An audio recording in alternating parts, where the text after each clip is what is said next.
Thank you, Mr. President, sir. You might have said this, and I might not have been listening because I was a little distracted here.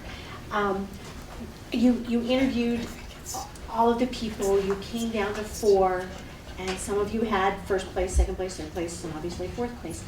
Did you call them all back in and interview again after you'd had the opportunity to discuss the pros and cons, so you could ask follow-up questions on that? Yeah, could I just go back to your Please. comment? We interviewed, no, we did not interview in the first process. We basically took what the HR department said, of the applicants, these passed the first muster based on education.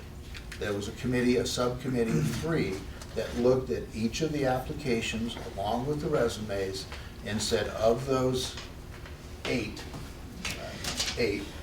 we want to interview 5. Then we went to the interview process, and that was a committee, or not a committee, or 4 of us interviewed.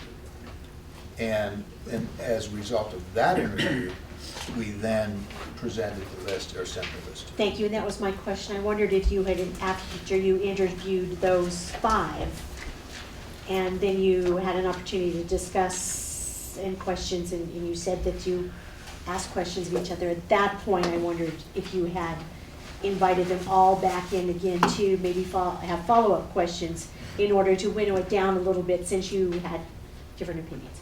And the answer is no, we did not. We did not go through that next step. I mean, our difference of opinions were minor. I mean, it's as President Lewis asked, was there a divide? And there wasn't any. And I'm not questioning your process no, at all. I'm no, just but I mean- curious if that's, Yeah. because this is a tough process. Of course, if that was there, I think that would have been something, but you got to understand, once the interview process went about 4 hours, they didn't stick around. Well, there's fine. We would have to have called them back in, but I'm sorry. Okay, thank you, sir.